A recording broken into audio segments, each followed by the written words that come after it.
Oke, hari ini kita akan lanjut masalah logika kita. Kalau kemarin teman-teman agak mabuk ya dengan first order logic dan juga propositional logic, tapi tidak masalah nanti kalaupun ujian itu berlangsung, sepertinya teman-teman saya kan bisa gitu ya, karena mudah itu nggak susah gitu ya. Apalagi kalau teman-teman sudah melakukan programming, tahu if then rules dan kawan-kawan, insya Allah bisa untuk melakukan itu.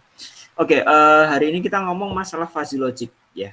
Di bagian fuzzy logic ini merupakan salah satu hal yang lain yang kaitannya masih dengan logika. Kalau kemarin kita ada beberapa jenis logika gitu ya.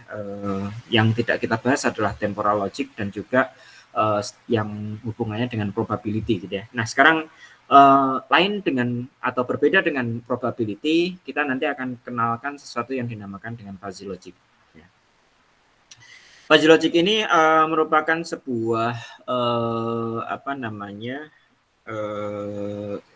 logika yang boleh dikatakan sudah diimplementasikan sebenarnya.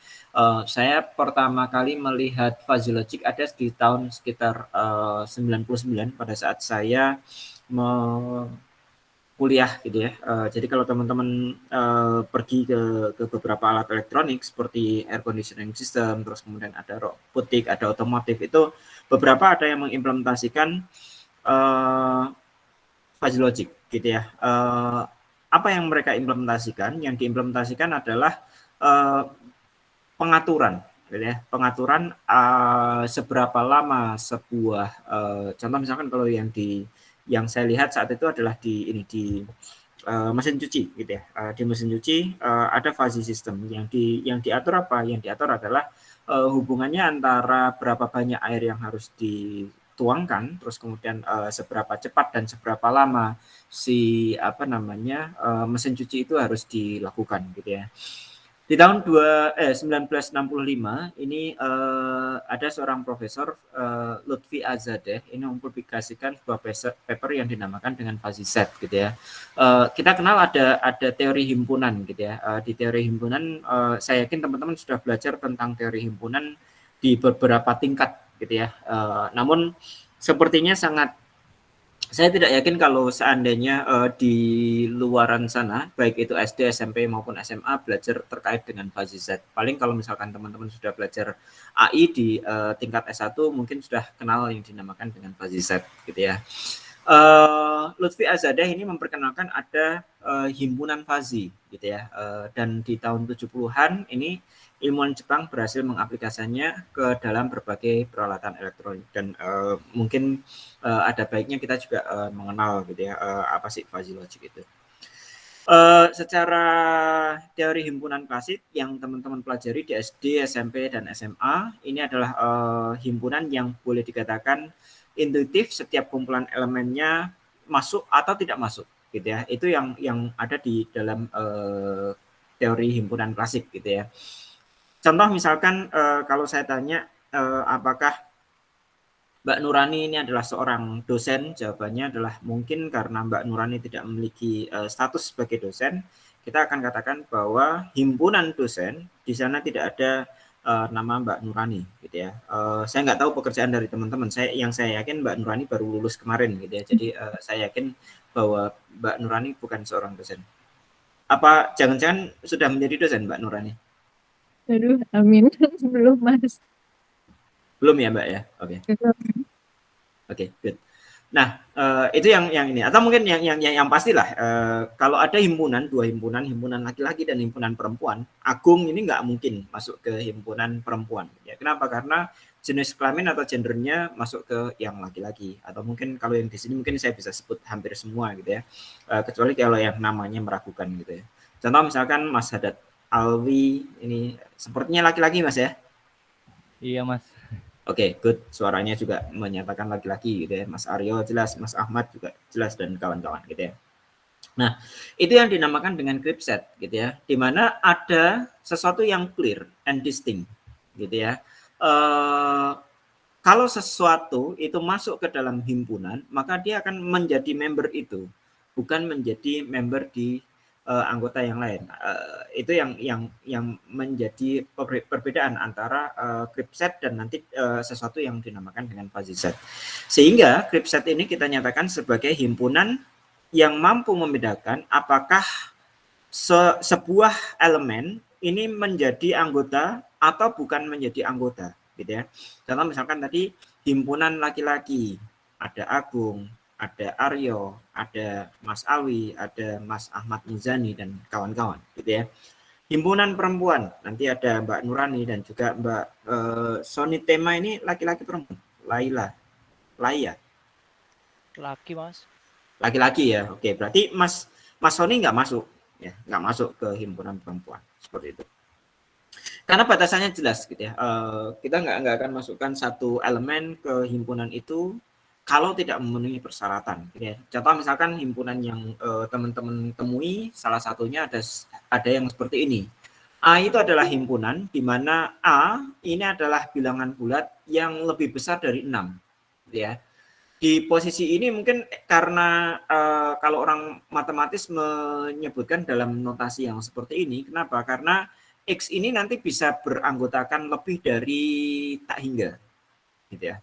Tak hingga, sampai tak hingga, gitu ya. Contoh misalkan ada X yang 1000, ada X 1001, itu masuk ke bilangan bulat, dan X-nya juga lebih besar dari 6, gitu ya. Namun di posisi ini juga kita pada saat mengetahui ada sebuah elemen, kita tahu apakah elemen itu masuk ke himpunan A atau bukan, gitu ya.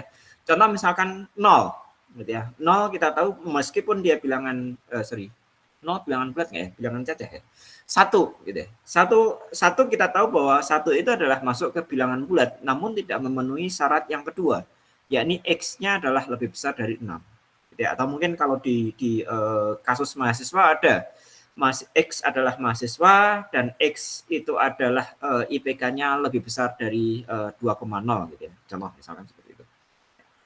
Nah, itu yang menjadi apa namanya? Menjadi contoh yang merupakan pembeda antara group set dan nanti yang akan kita bahas adalah fuzzy set, gitu ya. Sehingga kalau kita memiliki ada himpunan, kita tahu ada beberapa cara untuk menotasikan atau menyampaikan teori himpunan ini, di mana kalau seandainya kita memiliki ada beberapa himpunan, maka kita bisa lakukan proses operasi, gitu ya. Operasinya apa? Intersection, gitu ya, irisan, gitu ya. Union atau penggabungan, gitu ya. Komplement atau yang bukan dari dia. Jadi contoh misalkan laki-laki yang bukan laki-laki, gitu ya. Terus kemudian ada difference atau pengurangan, gitu ya. Ada himpunan A di difference himpunan B, ya. Seperti itu. Di posisi itu juga kita memiliki ada yang dinamakan dengan excluded middle laws, gitu ya. Jadi kalau kita hubungkan union kan antara himpunan A dan apa namanya A complement, ini adalah nanti akan menghasilkan universe atau semesta pembicaraan, gitu ya. Jadi pembicaraan kita siapa di sini, gitu ya. Contoh misalkan kalau misalkan kita ngomong semesta pembicaraannya adalah populasi penduduk Indonesia, gitu ya. Ada himpunan mahasiswa dan ada himpunan bukan mahasiswa, gitu ya. Maka nanti kalau kita union kan akan menjadi kembali lagi ke ini, ke apa namanya semua penduduk Indonesia. Ada hukum yang lain juga dalam teori himpunan yang dinamakan dengan law of contradiction, gitu ya. Jadi hubungan antara sebuah himpunan dengan negasinya ini kalau kita iriskan, ini nanti tidak akan menghasilkan satu elemen pun, gitu ya. Atau kita akan menghasilkan himpunan kosong, yang artinya tidak ada member dari sebuah himpunan itu, gitu ya. Kenapa? Karena kalau kita iriskan perempuan dan tidak perempuan, ini enggak ada yang menjadi masuk ke keduanya, gitu ya. Ini yang akan menjadi hukum berikutnya. Nah, dalam history kedua hukum itu sebenarnya adalah dasar dari logika Aristotelian, gitu ya. Di mana mungkin saya nggak menguasai di bagian ini, tapi ada tulisan dari Mas Yanto di sini dinyatakan Pak Suyanto di sini dalam bahasa Latin totium non datur, yang dalam bahasa Inggris artinya adalah other possibility atau rule out gitu ya. Jadi ada kemungkinan sesuatu yang masuk dan bukan masuk gitu ya, di mana ini menjadi dasar bagi logika fuzzy gitu ya. Artinya tidak ada tempat kemungkinan ketiga. Satu elemen masuk ke A atau tidak masuk ke bagian yang lain. Nah, ada yang menarik gitu ya. Contoh statement ini, aku adalah pembohong, jangan percaya kepadaku. Jadi pertanyaannya, dia ini bohong atau bukan gitu ya. Saya tidak akan berpanjang lebar di bagian ini. Pengen segera masuk ke bagian fuzzy logicnya gitu ya, di mana fuzzy logicnya adalah di posisi ini gitu ya. Jadi di setelah ini akan ada sesuatu yang boleh dikatakan menjadi menjadi pertanyaan gitu ya. Contoh misalkan di posisi ini ada gelas yang semuanya berisi penuh dengan air gitu ya, dinyatakan dengan grey di sana. Sedangkan ada member yang lain bahwa dia bukan gelas kosong ya, yang tidak masuk ke A gitu ya. Nah, pertanyaannya adalah gelas yang berisi air tapi tidak masuk ke A maupun yang masuk ke A komplement, ini masuk ke himpunan yang mana gitu ya. Itu yang menjadi permasalahan kita. Kemarin kita sudah jelaskan di 5 jenis logika. Ini ada propositional, ada first order, ada temporal logic, terus kemudian ada probability. Ini mungkin teman-teman sudah pelajari di teori statistik gitu ya, di mana derajat kepercayaannya kalau bukan 0 ya 1 gitu ya. Sedangkan ada yang lain, yakni derajat kepercayaan dari derajat kebenaran dari sebuah fuzzy logic ini nanti akan berkisar antara 0 dan 1 gitu ya. Ini mungkin yang perlu kita coba pelajari. Ada perbedaan pendapat terkait dengan teori fuzzy dan teori probabilitas gitu ya, di mana sebenarnya teori tersebut bisa kita gunakan untuk masalah yang tidak pasti gitu ya. Namun ketidakpastiannya ini mungkin perlu teman-teman pahami bersama gitu ya, apa yang membedakan di antara probabilitas dan juga ketidakpastian yang ada di teori fuzzy. Ada ilustrasi yang menarik gitu ya. Ini yang pertama gitu ya. Mungkin bisa dibaca terlebih dahulu supaya saya tidak yang membaca, dan mohon direnungi dengan baik gitu ya. Di peringatan ini yang pertama, mohon dibaca sendiri ya. Saya tidak membacakan.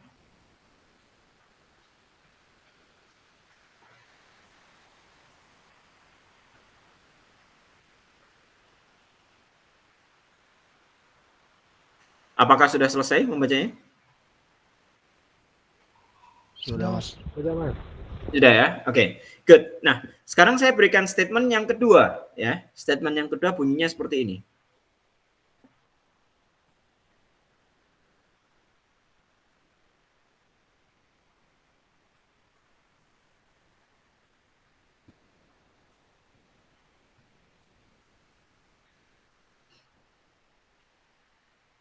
Apakah sudah selesai membacanya? Kedua statement? Sudah. Sudah, Mas.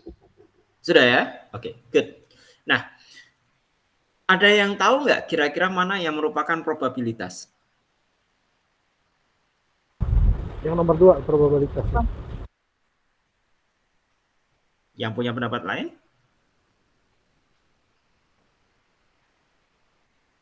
Dua-duanya probabilitas. Dua-duanya probabilitas. Oke.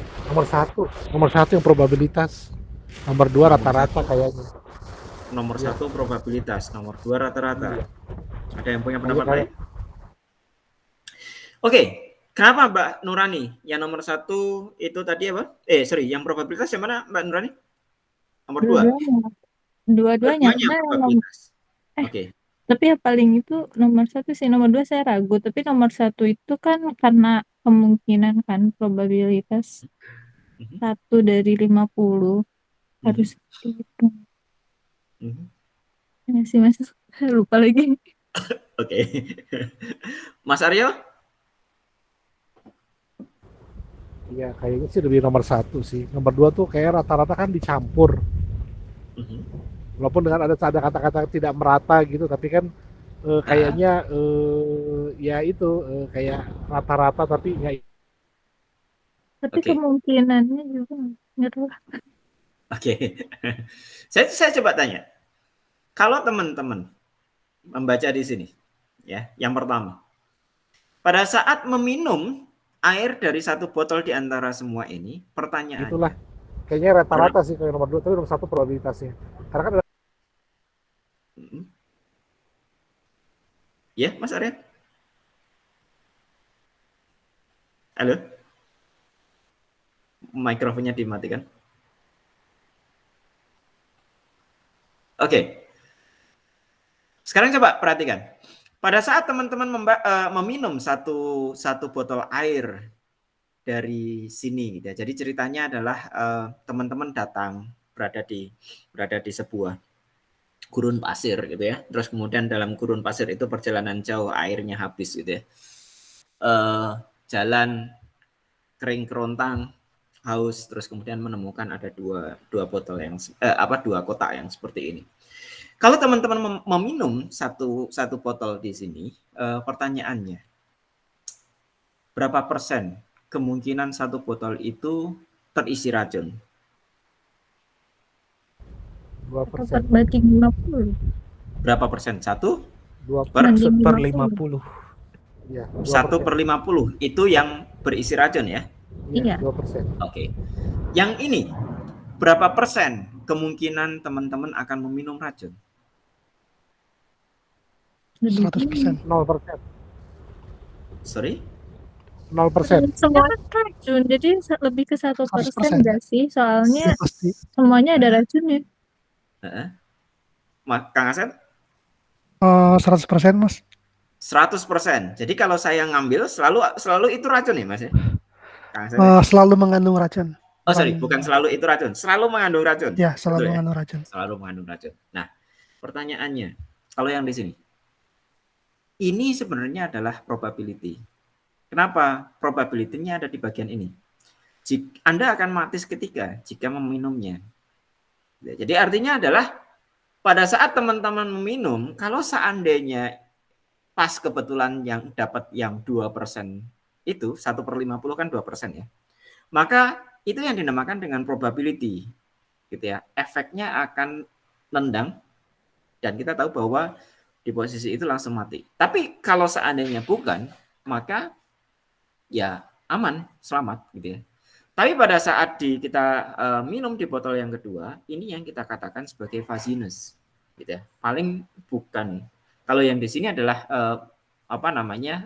begitu kita lempar toss coin, masuk atau tidak masuk, itu yang dinamakan dengan probability. Gitu ya. Sebelumnya itu adalah probability. Begitu sudah di toss coin, maka muncul konsekuensi, gitu ya. Contoh misalkan dice, gitu ya, toss coin yang head or tail, ya. Sebelum dilempar, semuanya memiliki probability yang sama. Tapi begitu sudah dilempar, head or tail-nya, konsekuensinya muncul di sana, gitu ya. Nah, sedangkan yang di sini, ini yang kita sebut sebagai fuzziness, gitu ya. Teman-teman ya oke, that's fine, gitu ya. Kena racun, gitu ya.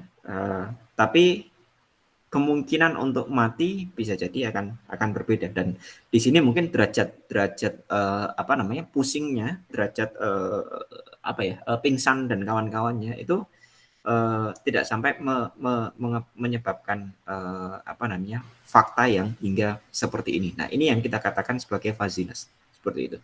Nah, mohon maaf, apakah bisa dirasakan perbedaannya antara probability dengan fuzziness? Kalau kita ngomong di sini probability-nya adalah 1/50. Tapi kalau yang di sini probability mengandung racunnya adalah 100%, gitu ya. Tapi derajat kematiannya itu adalah yang kita katakan sebagai fuzziness-nya di sana. Bisa dirasakan? Mungkin? Bisa ya? Oke, good. Kalau bisa kita akan lanjutkan. Ya. Fungsi karakteristik gitu ya, dari himpunan A adalah memetakan antara member dari A ini ke dalam sebuah value gitu ya. Ini yang kita katakan sebagai utility function atau characteristic function gitu ya. Untuk semua anggota X gitu ya. Ini kalau kita ngomong masalah group set gitu ya. Kalau seandainya X-nya ini masuk ke dalam sebuah member, maka kita akan katakan bahwa karakteristiknya adalah 1. Ini yang tadi di kotak pertama gitu ya. 0 untuk kasus yang lainnya. Gitu. Jadi artinya kalau dia adalah member, utilitasnya karakteristiknya adalah 1 gitu ya. Nah, classical set karakteristiknya adalah seperti ini. Ini ingat kemarin waktu kita ngobrolin adversarial search kan saya menggunakan garis bilangan ya. Pada saat kita thread garis gitu. Pada saat titik itu kita tebalkan, artinya dia masuk ke dalam himpunan itu. Tapi kalau tidak kita tebalkan, berarti dia tidak masuk ke himpunan itu, gitu ya. Nah, karakteristik yang seperti ini yang kita sebut sebagai karakteristik dari classical set. Sebuah elemen akan bernilai 0 karakteristiknya kalau bukan menjadi member. Sebuah elemen akan bernilai 1 kalau dia menjadi member, gitu ya. Nah, dari sana, kalau seandainya kita memiliki ada 2 himpunan, himpunan A dan himpunan B. Ini membernya kan 5 sampai 9 ya. Sedangkan yang di sini adalah 2, 3 dan kawan-kawan sampai ke 7, gitu ya. Kan tadi kita punya ada operasi antara himpunan A dan himpunan B, kita bisa intersectionkan. Irisannya gimana? Irisannya adalah dari 5 hingga ke 7 kan? Berarti ini adalah karakteristik dari operasinya, intersectionnya. Ini adalah karakteristik dari unionnya. Lihat, kita unionkan dari 2, 3, 4, 5, 6, 7. Kita lanjut, ini tadi sudah, tambah dengan 8 dan 9. Gitu ya. Jadi kita posisinya di sini untuk yang karakteristiknya adalah 1, yang masuk ke dalam unionnya adalah dari 2 sampai 9. Demikian seterusnya, termasuk juga untuk komplement. Di posisi ini adalah komplement dari A, ya, bukan komplement dari B. Oke. Sedangkan yang di sini adalah difference, ya, A minus B. Jadi B minus A atau A minus B, A minus B, A minus B. Jadi yang tadinya beranggotakan 5, 6, 7, 8, 9, kita kurangkan dengan himpunan ini. Siapa yang tidak menjadi himpunan di B itu yang akan menjadi anggota dari A, di difference dari B. Ya. Oke, itu adalah karakteristik dari himpunan. Nah, sekarang kita akan coba tengok kasus yang pertama. Saya nanti akan coba mengajarkan sampai di kasus pertama saja. Di slide-nya ada 3 kasus. Nanti monggo teman-teman bisa elaborasi. Ya. Kasus yang pertama, pemberian beasiswa. Gitu ya. Mahasiswa A IPK-nya 3, mahasiswa B IPK-nya adalah 2,99 gitu ya. Gaji orang tuanya per bulan ini berbeda, satu dengan mahasiswa A dan mahasiswa B. Mahasiswa A 10 juta per bulan, mahasiswa B 1 juta per bulan gitu ya. Yang menjadi permasalahan adalah kalau kita gunakan logika biner untuk penerimaan mahasiswa beasiswa, kalau seandainya di bagian akademik kemahasiswaan punya seperti ini, atau mungkin di bagian kemahasiswaan punya seperti ini, kalau IPK-nya adalah lebih dari 3, terus kemudian gaji dari orang tuanya adalah kurang dari 10 juta, kurang dari sama dengan ya 10 juta, maka berikan beasiswa, gitu ya. Nah, dari posisi itu siapa yang mendapatkan beasiswa? Kalau menurut teman-teman dengan rule yang seperti ini.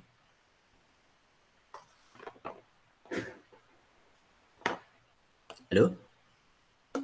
Mahasiswa. Mahasiswa? Kayaknya nggak ada. Siapa? Yang pertama. Oke, ingat lagi ya, rule-nya seperti ini ya. Oke. Mahasiswa mana yang mendapatkan beasiswa? Oh, yang pertama yang A. Yang A. Yang A. Yang A ya. Betul ya? Yang A. Nah, sekarang saya tanya ke hati nurani teman-teman. Memberikan beasiswa kalau seandainya ada satu saja beasiswa, memberikan ke siapa? Yang B, Yang B. Pak. B, Pak. Oke, ada Pak Miduk dan Pak Budini ya. Oke, jawabnya apa? B Terima ya? kasih. Oke, jawabnya yang B. Kenapa Pak Miduk kok jawab yang B? Ya karena kita nggak melihat dari satu sisi saja ya Pak, seperti itu, tapi melihat dari sisi yang lain juga. Karena apa yang berhubungan dengan yang namanya beasiswa itu kan artinya berhubungan dengan pendapatan orang tuanya juga seperti itu Pak. Ada pertimbangan lain gitu ya? Iya betul Pak, pertimbangan lain itu sih. Ada pertimbangan lain. Nah itu yang menjadi apa namanya ini apa namanya pertimbangan lain itu nanti akan bisa kita coba untuk rumuskan atau boleh dikatakan sebagai kalkulasikan gitu ya. Kalau di posisi ini A gitu ya. Tapi kalau kita lihat dari sisi hati nurani kayaknya nggak ada yang A yang mendapat gitu ya. Kenapa? Kayaknya yang lebih cocok untuk dibantu yang mahasiswa B gitu ya. IPK-nya tinggal ya 0,1 itu mungkin hanya masalah apa ya, masalah keberuntungan gitu ya. Kadang kan ada mahasiswa yang dapat dosen yang apa namanya nilainya bagus gitu ya. Sedangkan yang satu mendapatkan dosen yang nilainya benar-benar strict gitu ya. Saya tidak katakan dia nilainya bagus, tapi nilainya sangat strict sekali seperti itu. Jadi ada faktor itu, makanya kita juga mempertimbangkan yang lain. Nah, sekarang kita akan coba lihat, tengok yang lain, yakni yang dinamakan dengan fuzzy set. Ini digunakan untuk penalaran yang boleh dikatakan lebih manusiawi. Kenapa? Karena kita tidak melihat, kita melihat benar dan salah karena itu adalah bagian dari logika, gitu ya. Namun ada bagaimana cara kita untuk bisa boleh dikatakan nanti kita sebut sebagai mendegradasi, gitu ya. Gradasi, membuat gradasi gitu ya, gradasi antara sebuah kasus gitu ya. Itu yang akan kita coba lakukan. Misalkan U itu adalah semesta pembicaraan kita, terus kemudian X adalah anggota dari U, maka sebuah fuzzy set A dalam sebuah universe ini definisikan sebagai sebuah membership function atau fungsi keanggotaan yang memetakan setiap objek U menjadi sebuah nilai real dalam interval 0 sampai 1. Kalau yang tadi karakteristik dari crypt set, kalau tidak 0, 1. Ya. Kalau yang di fuzzy set, ini nanti dia nilainya adalah real. Nilai real itu apa? Pecahan ya, pecahan antara 0 sampai 1. Gitu ya. Di mana nilai-nilai ini akan kita sebut sebagai derajat keanggotaan X dalam A. Lihat tadi pada saat kita ngomong masalah crypt set, anggota laki-laki ya kita bisa tunjuk orang-orangnya gitu ya. Pada saat ada satu member yang kita tahu bahwa dia bukan anggota dari laki-laki, maka kita katakan derajat keanggotaannya adalah 0 atau karakteristiknya adalah 0. Tapi kalau seandainya dia masuk, maka kita akan katakan bahwa derajat keanggotaannya adalah 1 gitu ya, karena dia masuk gitu ya. Nah, sekarang dalam fuzzy set nanti derajat keanggotaannya itu selalu dinyatakan dalam range 0 sampai 1. Bilangan real ya, bisa jadi nanti 0,1, 0,2, 0,5 dan kawan-kawan gitu ya. Nah, contoh seperti ini. Misalkan suhu gitu ya. Suhu ini bisa kita nyatakan bahwa ya suhu 5 itu adalah dingin. Gitu ya. 5 derajat Celcius itu adalah dingin.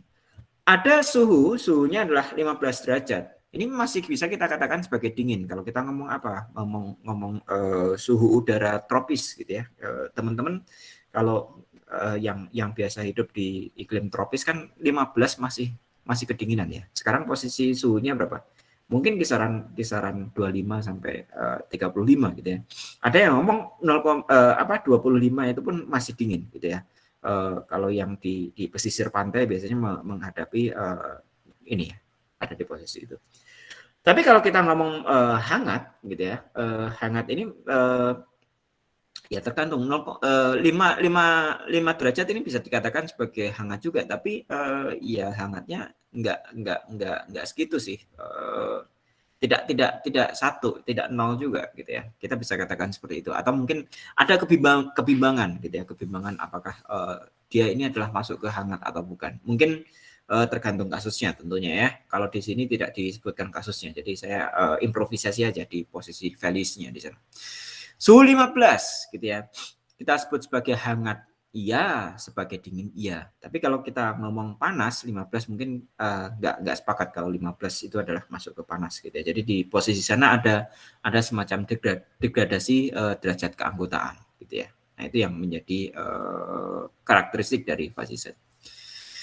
Nah, di posisi itu maka ini yang akan kita katakan sebagai fuzzy set dari dingin gitu ya. Tadi ada values-values-nya gitu ya.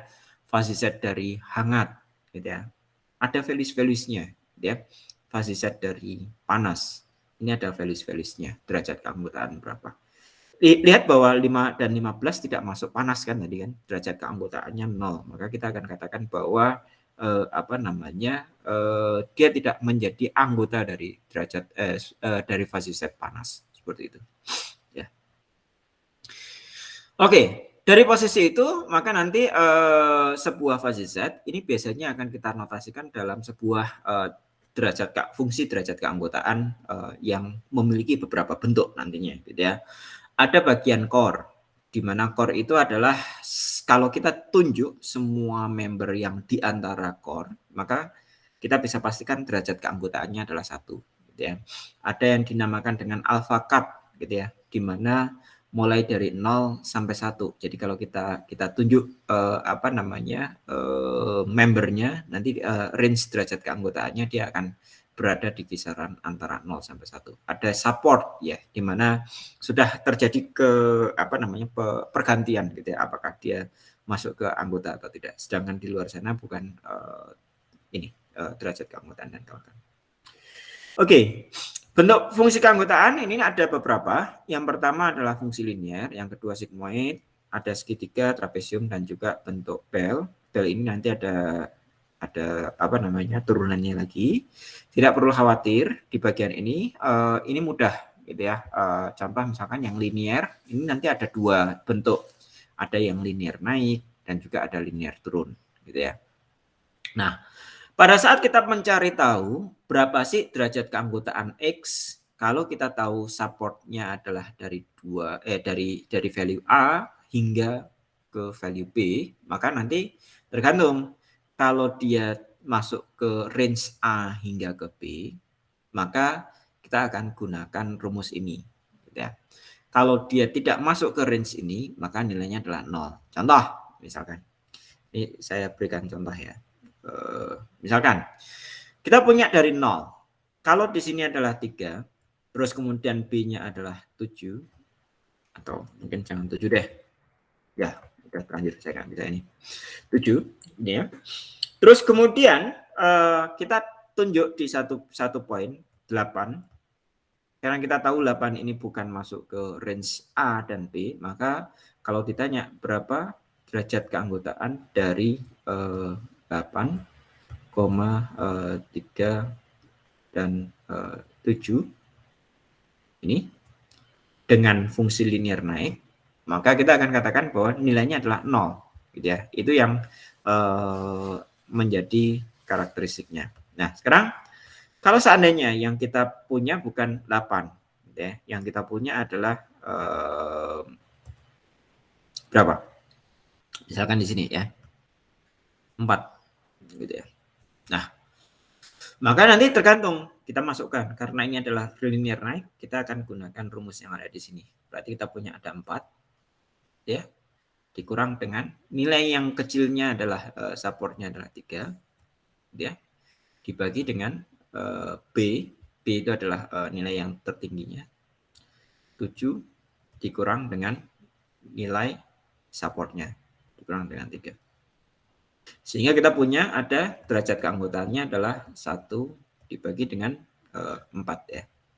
Sehingga kita akan dapatkan bahwa derajat keanggotaan dari 4 terhadap fungsi ini adalah derajat keanggotaannya adalah 0,25. Seperti itu.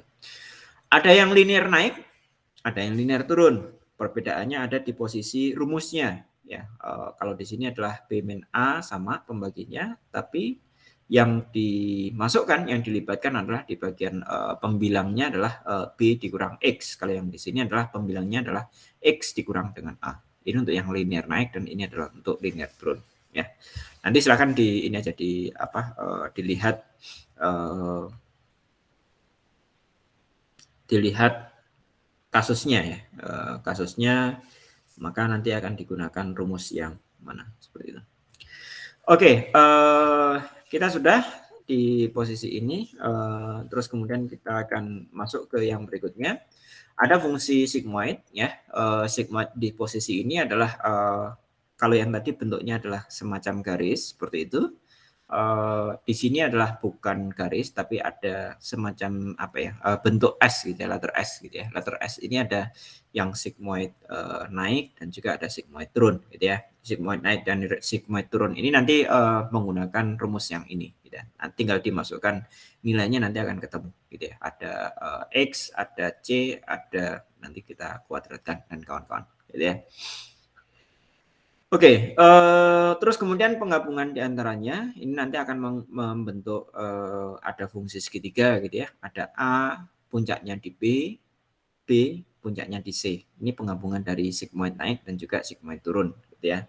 Rumusnya karena ada di posisi ada sigmoid naik dan linear naik dan linear turun, maka menggunakan rumus yang apa namanya, pengembangan dari rumus yang sebelumnya. Terus juga ada trapesium. Kalau di tengah-tengahnya semuanya adalah satu gitu ya. Terkadang kita membutuhkan yang semacam itu gitu ya. Terus kemudian ada yang bentuknya adalah bentuk lonceng gitu ya. Ada sigmoid di posisi yang pertama dan juga ada satu minus gitu ya. Kalau misalkan dia nilainya adalah X-nya lebih besar dari C. Jadi ada C, ada B dan kawan-kawan gitu ya. Terus kemudian ada yang tadi adalah ada V, ada beta gitu ya, ada Gaussian dan juga yang lain gitu ya. Oke. Nah, kalau kita memiliki ada derajat keanggotaan gitu ya. Kalau tadi grip set kan semuanya tegas gitu ya, masuk ke anggotanya. Tapi kalau yang fuzzy set di sini derajat keanggotaannya ada mulai turun atau mungkin mulai naik gitu ya, mulai naik ataupun mulai turun gitu ya. Himpunan A dan himpunan B gitu ya. Kalau kita ngomong intersection, maka nanti akan membentuk sebuah fungsi yang semacam ini. Jadi intersection antara A dan B, derajat keanggotaannya bisa kita cari dengan cara yang seperti ini. Kita cari intersection dari A dan B adalah mencari nilai yang minimum. Jadi anggota A dan B ini digabungkan dulu, cari nilai yang minimumnya. Gitu. Sedangkan yang union ini adalah kita gabungkan terlebih dahulu, baru kemudian kita cari yang paling banyak yang mana. Gitu. Ini yang dinyatakan dengan union. Gitu ya. Untuk komplement ini adalah bisa kita gunakan dengan 1 minus. Gitu ya. Jadi kita kurangkan nilai A, derajat keanggotaan dari A-nya berapa, maka komplementnya adalah 1 minus. Gitu ya. Derajat keanggotaan dari komplementnya. Gitu ya. Sedangkan yang difference menggunakan rumus yang seperti ini. Jadi difference dari A, B. Mohon maaf saya nggak bisa menjelaskan di bagian ini. Ya, mohon maaf. Tapi kita sangat jarang untuk menggunakan difference ya. Ini fuzzy set-nya, terus kemudian sangat berbeda dengan yang tadi yang di grip set ya. Oke, ini classical set. Terus kemudian kita juga bisa gunakan logika gitu ya. Logika yang kita gunakan kemarin kita punya ada semua orang suka permen atau tidak semua orang suka permen atau sebagian orang punya suka permen. Dan di posisi logika fuzzy di sini adalah kita memiliki ada statement yang seperti ini. Hampir semua orang suka permen. Pertanyaannya hampir ini seberapa jelas sih? Dan sepertinya dia anak yang pintar. Pertanyaannya adalah seberapa pintar dia. Kadang kita punya statement seperti ini yang sebenarnya adalah leads to fuzzy logic seperti itu. Contoh misalkan P ini adalah fuzzy logic proposition, gitu ya. Nah, kita akan coba hubungkan dengan logika fuzzy sekarang. Nilai kebenaran P range-nya dari 0 sampai 1. Nilai 0 menyatakan P-nya adalah salah, nilai 1 menyatakan P-nya adalah benar, gitu ya. Sehingga kita memiliki ada logical connectiveness dan implikasinya adalah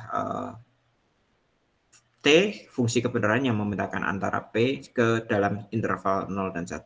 Mohon maaf saya kurang begitu bagus menjelaskan di posisi ini. Nanti dengan negasinya kita memiliki ada tadi sudah saya sebutkan 1 dikurang dengan nilai dari derajat keanggotaannya, terus kemudian disjunctionnya adalah kita mencari nilai maksimumnya, konjungsinya adalah kita cari nilai minimumnya gitu ya. Mohon maaf saya skip beberapa bagian. Ini saya coba skip saja bagian ini. Kita masuk ke bagian proses bagaimana fuzzy logic ini bisa dimanfaatkan. Yang pertama adalah sistem berbasis aturan fuzzy.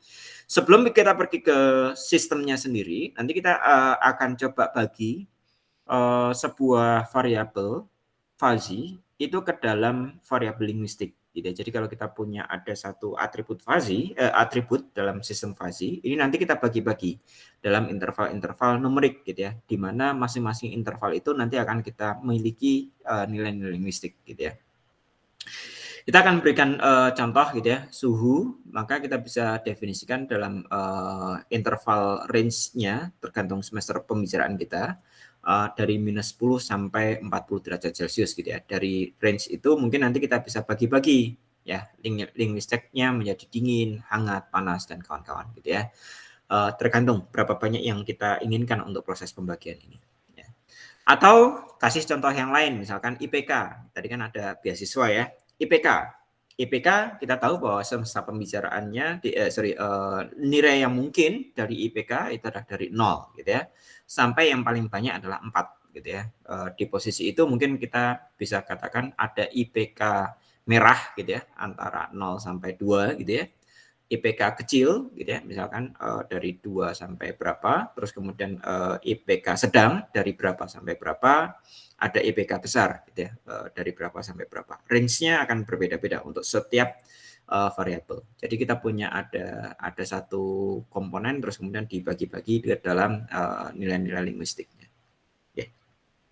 Nah, pada saat kita memiliki ada fuzzy system, ini nanti yang terjadi adalah sebuah skema seperti ini. Jadi kita punya angka. Angka ini akan kita cari derajat keanggotaannya dengan sebuah tentunya nanti kita punya ada fungsinya dulu ya. Fungsi keanggotaannya seperti apa? Angka itu bisa kita cari masing-masing derajat keanggotaannya, gitu ya.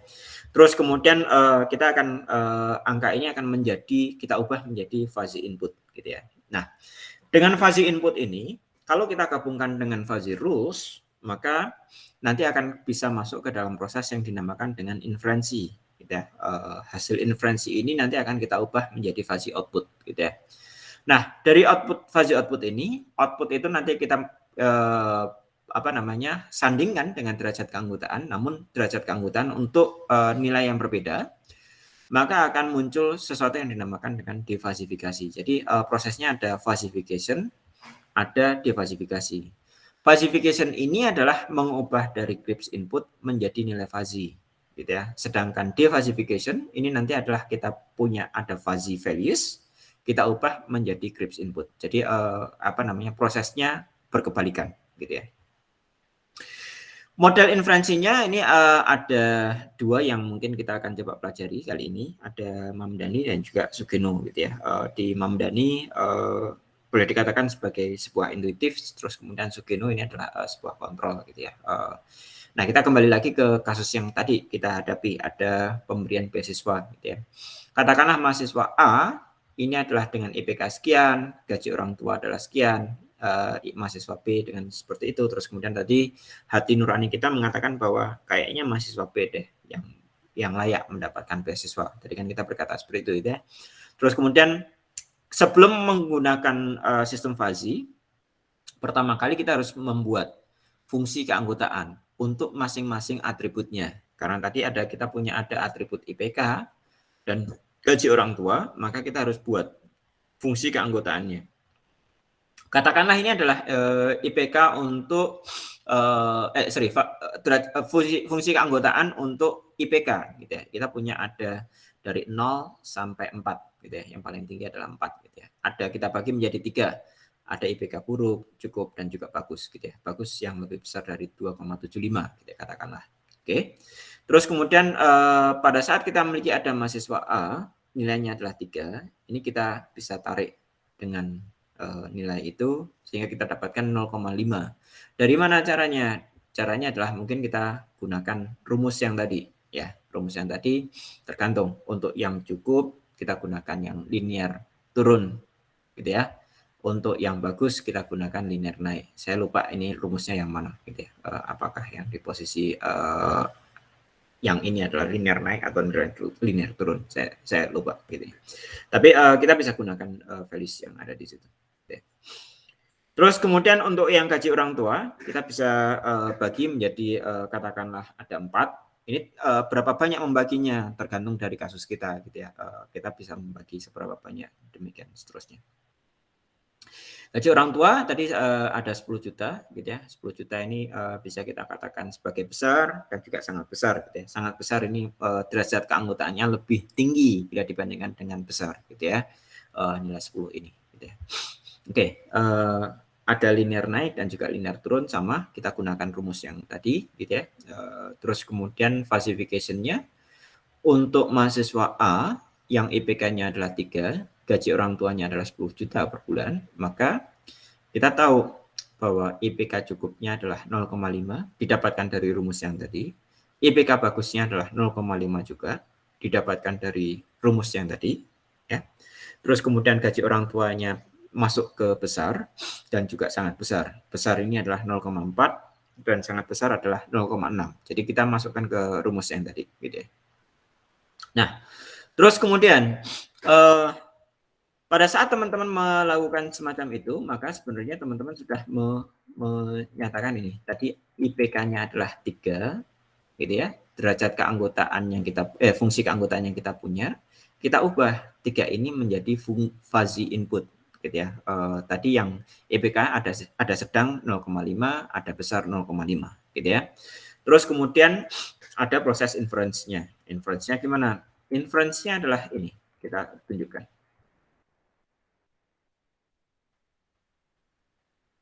belum masuk ke inference, baru falsifikasinya. Falsifikasinya IPK 3 diubah menjadi derajat keanggotaan cukup adalah 0,5, derajat keanggotaan bagus adalah 0,5 gitu ya. Gaji orang tua, derajat keanggotaan yang besar adalah 0,4, derajat keanggotaan sangat besar adalah 0,6. Ini baru falsifikasi. Nah, sekarang kita akan coba masukkan sebuah input yang lain, yakni fungsi keanggotaan dari nilai kelayakan yang akan kita gunakan di defalsifikasi, gitu ya. Katakanlah kita memiliki ada fungsi yang semacam ini, gitu ya.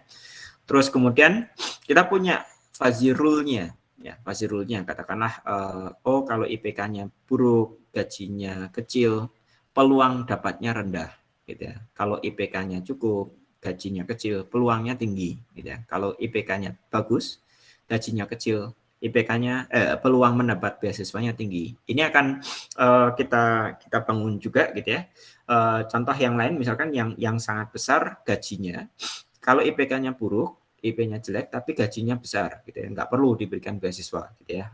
Kalau IPK-nya bagus tapi gajinya adalah sangat besar, ya kemungkinan dapat beasiswa tapi sangat rendah gitu ya. Di posisi di sana adalah rendah gitu ya. Jadi teman-teman nanti selain membangun fungsi fuzzy juga perlu membangun rule set ini, gitu ya. Rule set ini bisa dibangun. Jangan khawatir nanti kalau seandainya teman-teman perlu kasus, contoh kasus soal, mungkin nanti akan saya keluarkan di UTS gitu ya. Saya akan berikan rule-nya, gitu ya. Nggak perlu khawatir. Sehingga di posisi itu kita punya ada 12 rule, gitu ya. Rule yang pertama sampai rule yang terakhir, gitu ya. 1, 2, 3, 4 dan seterusnya, ya sampai rule yang terakhir. Oke, nah proses inferensi model Mamdani ini nanti bisa dilakukan dengan cara dua cara ya. Yang pertama adalah clipping. Jadi kalau di posisi clipping, kalau tergantung derajat keanggotaannya maka kita akan trim, kita potong gitu ya. Sedangkan yang scaling ini akan kita turunkan ya, tapi tetap menggunakan fungsinya ini nanti akan kita ubah ya, tidak menggunakan fungsi yang sama seperti itu. Kalau di sini kita akan clipping. Jadi di posisi ini nilainya adalah 1/5. Di posisi ini 1/5. Sama di tengah-tengah juga 1/5. Tapi di posisi yang menggunakan scaling, di posisi ini kita harus hitung kembali gitu ya. Dikalikan, mungkin rumusnya adalah linear naik dikalikan dengan derajat keanggotaannya. Seperti itu. Itu kalau di posisi antara A hingga ke B. Kalau di posisi ini antara C sampai D berarti 1/5 dikali dengan derajat keanggotaannya. Itu mungkin yang proses scalingnya. Oke, aturan fasi yang bisa diaplikasikan dari yang tadi. Lihat, karena IPK kita adalah masuk ke cukup dan bagus, kita ambil yang cukup dan bagus, namun yang dikombinasikan dengan gaji yang besar dan yang sangat besar, gitu ya. Sehingga kita punya ada aturan 8, 7, 11, dan juga 12, gitu ya. Di mana aturan ini menghasilkan nilai keanggotaannya atau kemungkinan mendapat beasiswanya adalah rendah, yang 8 juga kemungkinan mendapatkan beasiswanya rendah. Untuk yang 11 ini kemungkinan mendapatkan beasiswanya adalah tinggi, dan yang 12 kemungkinan mendapatkan beasiswanya adalah rendah. Dari mana sih? Dari yang tadi loh, yang ini diubah menjadi ini ya, tergantung tadi kan yang IPK-nya kita golongkan cukup ya, gajinya kita golongkan besar, maka yang 7 ini masuk. Nanti tinggal di checklist saja mana yang masuk gitu ya. Terus dari posisi itu, maka untuk mahasiswa A, ini karena tadi kita masukkan cukup dan bagus, IPK, gaji orang tuanya adalah besar dan sangat besar, maka kita bisa masukkan. Karena kita gunakan conjunction dan junction, conjunction-nya adalah terhadap rule yang ada di sini. IPK cukup dan gaji besar, lihat di posisi ini adalah kita menggunakan conjunction, irisan, gitu ya, irisan. Kalau irisan kita cari yang minimum, ya, minimumnya adalah 0,4, gitu ya. Maka derajat keanggotaan rendah ini pun akan kita inputkan 0,4, gitu ya. Sedangkan yang di sana, yang berikutnya IPK cukup dan gaji sangat besar, gitu ya. Ini yang kita gunakan adalah conjunction juga. Nilainya adalah yang minimum ya, yang minimum adalah 0,5. Demikian seterusnya sampai rule yang terakhir, gitu ya. Rule yang terakhir, IPK-nya adalah bagus 0,5, gajinya adalah sangat besar 0,6. Cari yang minimum, ya, minimum di antara nilai ini mendapatkan rendahnya adalah 0,5.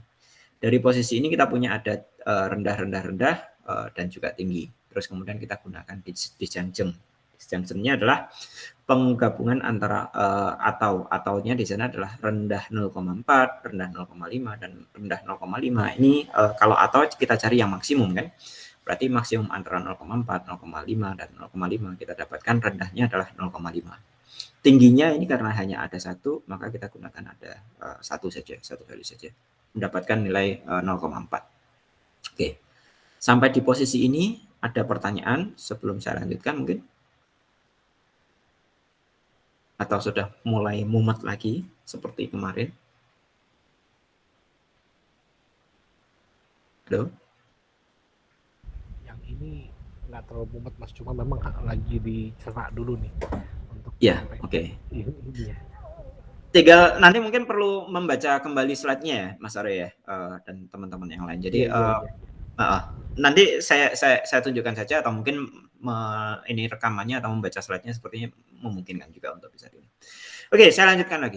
Nah, dari sana, karena tadi kita tahu bahwa derajat keanggotaan nilai kelayakan yang rendah ini adalah 0,5, maka kita ambil ya. Tadi kita punya gambar yang ini kan, derajat keanggotaan layak atau tidak layak mendapatkan beasiswa. Kita ambil yang rendahnya adalah 0,5.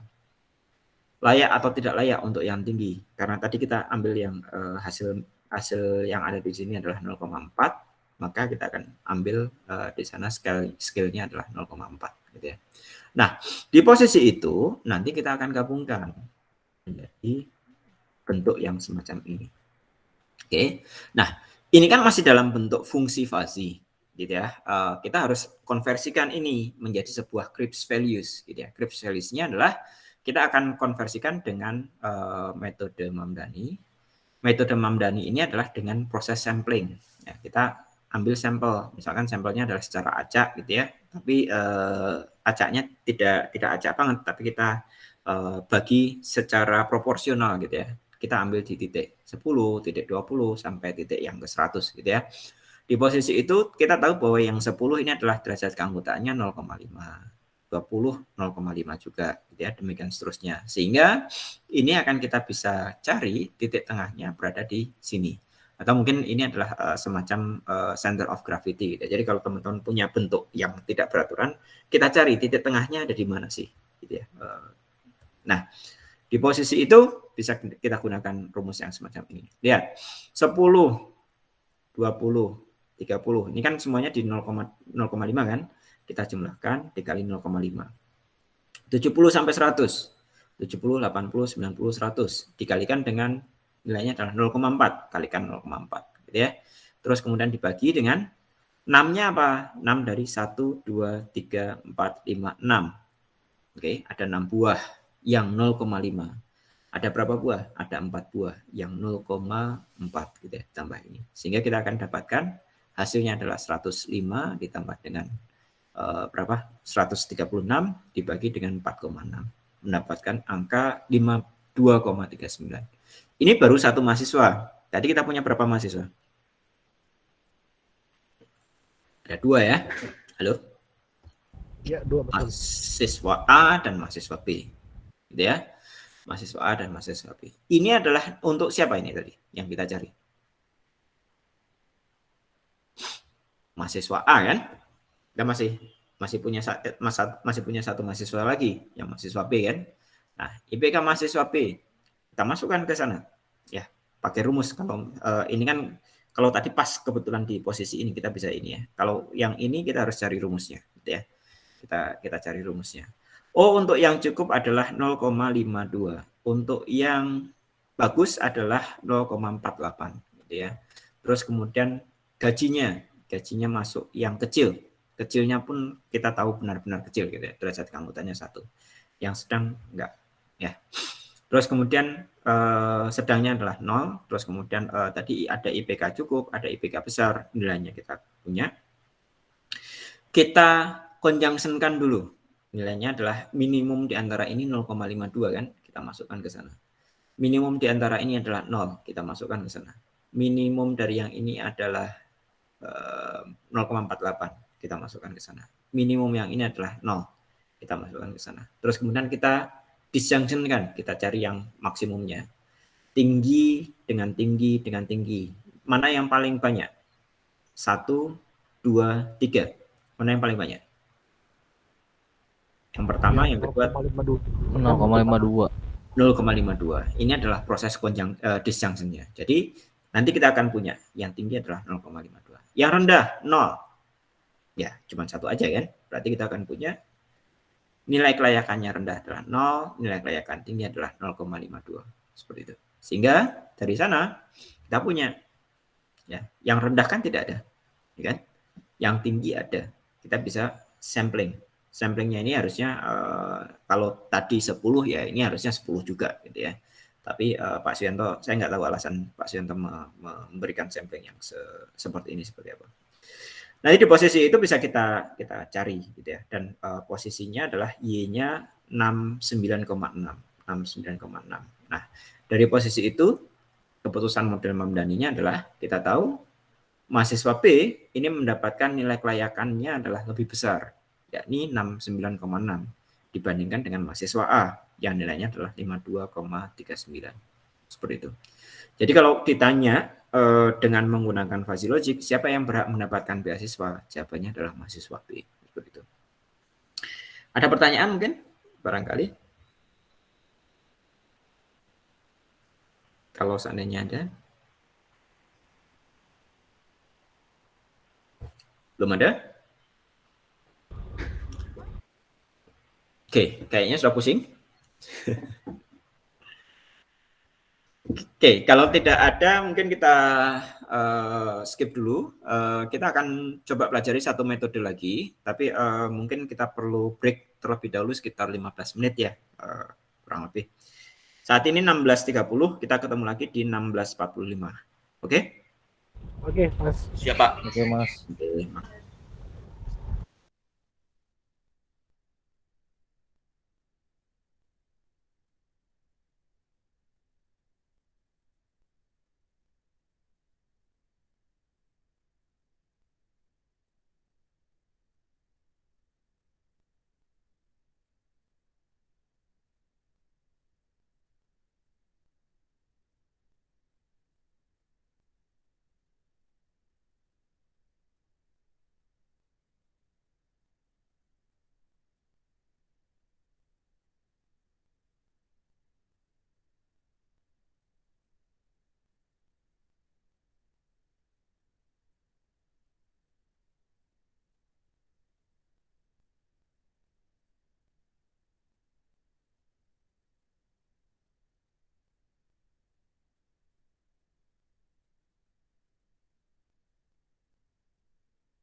Halo, apakah sudah pada datang semuanya?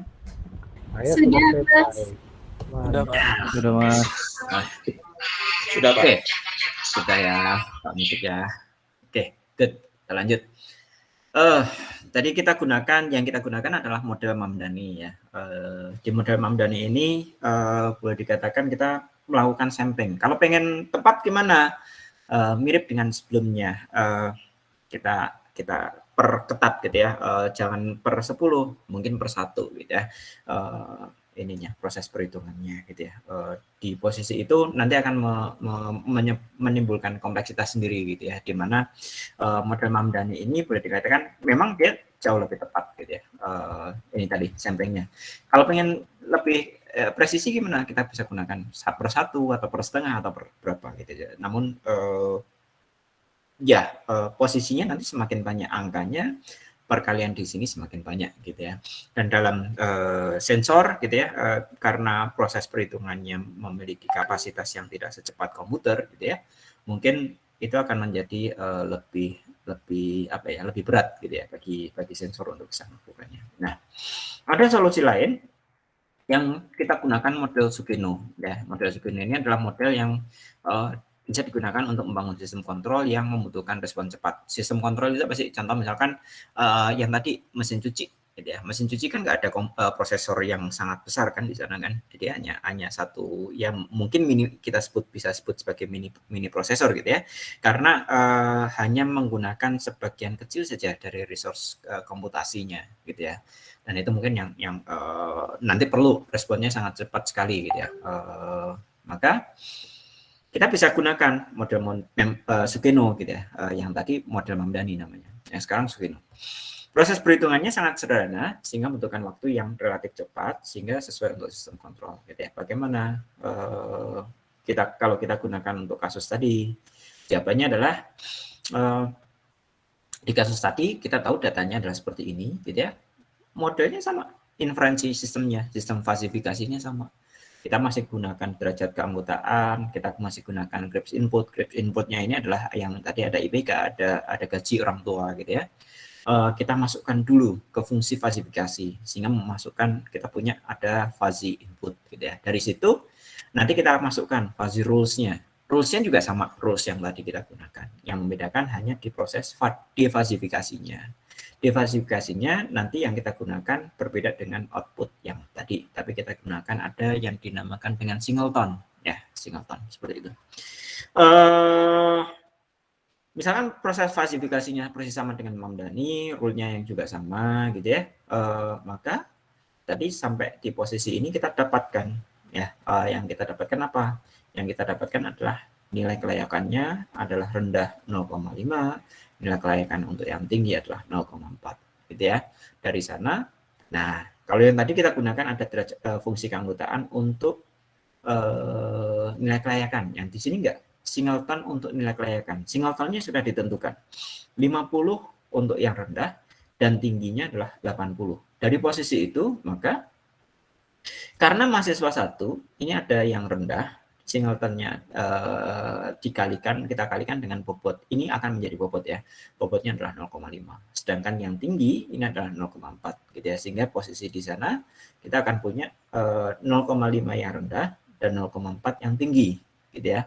Dari posisi itu mungkin secara rumus kita bisa dapatkan weighted average-nya adalah dari posisi 0,5 kali 50 ditambah dengan 0,4 kali 80 kita dapatkan 63,33 gitu ya. Dibagi dengan ini akan mendapatkan 63,33. Simpan dulu, ini adalah hasil defalsifikasi untuk mahasiswa A ya, hasil defalsifikasi untuk mahasiswa A. Yang berikutnya mahasiswa B. Mahasiswa B tadi prosesnya sama. Kita punya ada yang tinggi sekian, rendahnya sekian gitu ya. Nah, sekarang yang rendahnya adalah 0, sedangkan yang tingginya adalah 0,52 gitu ya. Maka kita bisa dapatkan di posisi ini adalah 0 dikali dengan 50 ditambah dengan 0,52 dikali 80, maka dibagi dengan nilai ini. Kita akan dapatkan nilainya adalah 80. Kalau kita bandingkan tadi 60 sekian dengan 80 ya, maka kita juga akan memutuskan bahwa mahasiswa B ini yang layak mendapatkan beasiswa lebih layak bila dibandingkan dengan yang A gitu ya. Ini yang sudah ada dua model yang saya jelaskan. Yang model kedua cepat ya, nggak nyampe 1 menit udah selesai. Seperti itu. Ada pertanyaan mungkin barangkali? Halo?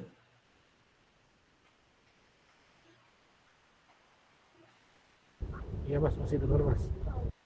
Masih dengar ya? Oke. Kalau sudah, berarti sudah selesai perkuliahannya sampai di posisi ini. Ada pertanyaan nggak? Ada perbedaan antara model Sugeno dan model Mamdani. Ya, kalau yang Sugeno kita gunakan singleton. Kita tentukan. Ya, ini ya. Kalau yang Mamdani tadi kita gunakan fungsi keanggotaan, tapi untuk yang output akhirnya. Ya, output akhirnya apa? Tergantung output akhirnya di sini kita gunakan untuk yang derajat kelayakannya, nilai kelayakannya. Jadi kita gunakan untuk yang semacam ini. Nih, nilai kelayakan kita masih bangun sebuah fungsi juga, gitu ya. Itu untuk model Mamdani, seperti itu.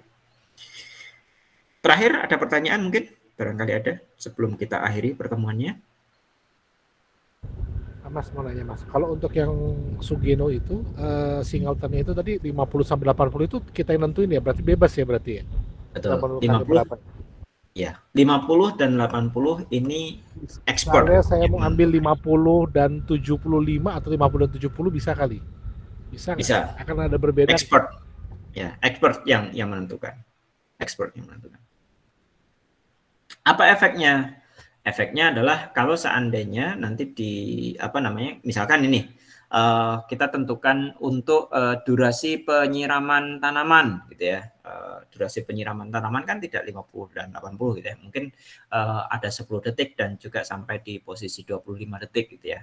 10 detik itu masuk yang rendah gitu ya, cepat gitu ya. Terus yang lama itu adalah 25 detik misalkan nyiram tanaman. Saya suka nyiram anggrek, makanya saya mungkin bisa mengilustrasikan seperti itu. Berarti ya tergantung ininya sistemnya. Mungkin yang lama bisa kita ganti bukan 25 detik tapi 30 detik gitu ya. Nanti di posisi itu efeknya apa? Kalau kita gunakan 25, hasil perhitungan tadi kan pasti akan gesernya lebih ke arah sana ya, lebih sedikit bila dibandingkan dengan yang 30 gitu ya. Atau mungkin 50 itu adalah yang lama gitu. Maka hasilnya nanti akan berbeda.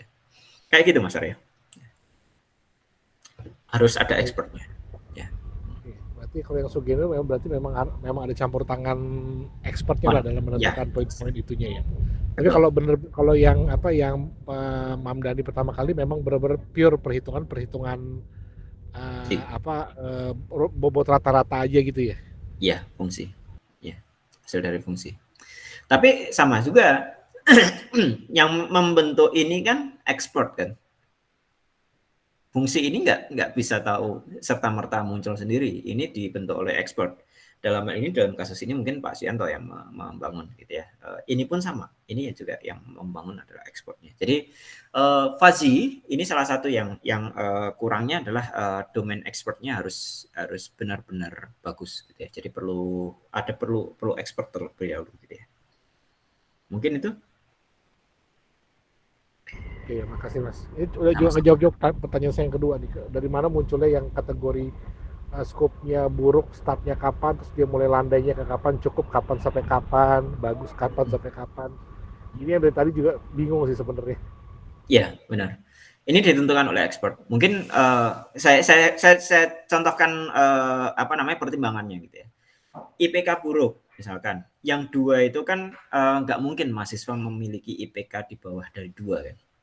Kalau IPK-nya kurang dari 2 maka dia di drop out gitu ya. Maka kita bisa katakan bahwa ini adalah posisi yang benar-benar buruk. Tapi begitu lebih dari 2 mulai sedikit kan mulai turun kan derajat keanggotaan dari buruk tadi. Ya, kayak gitu.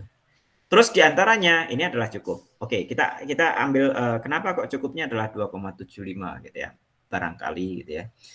Di posisi itu adalah kebanyakan lowongan pekerjaan itu adalah dimulai dari yang IPK-nya adalah 2,75. Itu Mas mungkin ya. Jadi ada pertimbangan yang seperti itu gitu ya. Atau misalkan di posisi ini boleh nggak kalau misalkan saya geser jadi 3,5. 3,5 kenapa 3,5?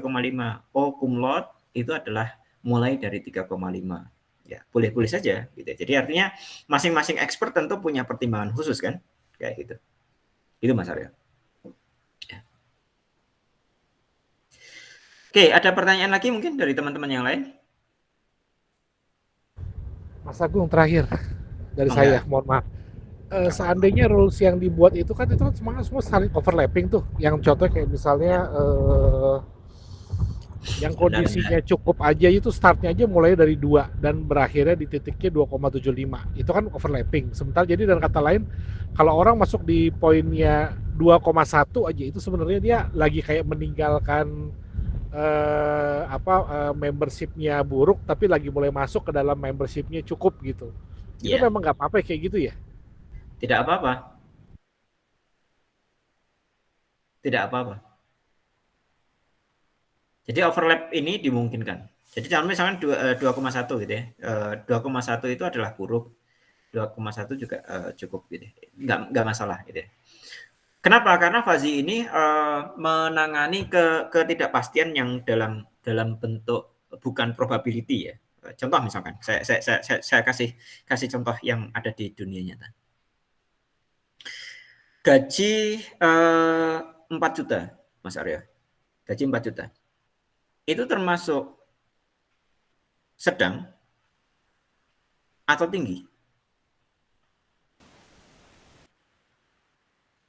Ya itu memang relatif sih seperti jawabannya. Nah, itu dia. Untuk segmen mana dulu betul. Nah, tapi bisa masuk keduanya nggak? Bisa. Bisa. Nah, itu yang ditangani di fungsi Fazi atau derajat keanggotaan dari Fazi, gitu ya. Ada orang yang mengatakan bahwa gaji 4 juta itu tinggi, gitu ya. Kenapa? Karena mungkin di masyarakatnya UMR posisinya berapa dia bandingannya dengan UMR, gitu ya. Ada yang masyarakat ngomong bahwa gaji 4 juta itu sangat kecil. Yang ngomong kayak gitu. Kenapa? Karena dia hubungannya dengan pengusaha-pengusaha. Biasanya mereka pendapatannya di atas katakanlah 20 juta ke atas gitu misalkan kayak gitu. Jadi di posisi itu yang ditangani oleh model Fazi ini seperti itu. IP 2,8 IP 2,8 masuk ke bagus atau masuk ke cukup? Bagi orang yang struggle IP 2,8 itu bagus, gitu ya. Dan dia juga mengatakan cukup juga, gitu ya, di posisi itu. Tapi mungkin nanti derajat keanggotaannya cukupnya itu lebih tinggi dibanding dengan bagus, itu tergantung, gitu ya. Itu mungkin yang ditangani di posisi ini. Gitu. Monggo, Mas Alwi, tadi kayaknya ada mau bertanya sesuatu, barangkali. Tadi sempat buka mic, belum ngomong. Enggak Mas, cukup. Cukup ya? Oke. Iya. Ada pertanyaan lain mungkin dari teman-teman yang lain? Kalau seandainya ada. Kalau nggak ada, kita akhiri saja. Nggak ada ya? Oke. Kalau nggak ada, terima kasih atas perhatiannya. Minggu depan kita UTS ya? UTS-nya dari pertemuan kedua sampai sekarang. Ya, jadi slide-nya nanti insya Allah akan saya segera mungkin untuk bisa kirimkan ke LMS. Nanti teman-teman bisa download gitu ya. Recordingnya nanti saya akan juga upload ke YouTube ya. Lihat di di playlistnya ya, seperti itu. Oke, mungkin itu saja. Terima kasih atas perhatiannya. Assalamualaikum warahmatullahi wabarakatuh. Waalaikumsalam warahmatullahi wabarakatuh. Waalaikumsalam warahmatullahi wabarakatuh. Terima kasih. Terima kasih.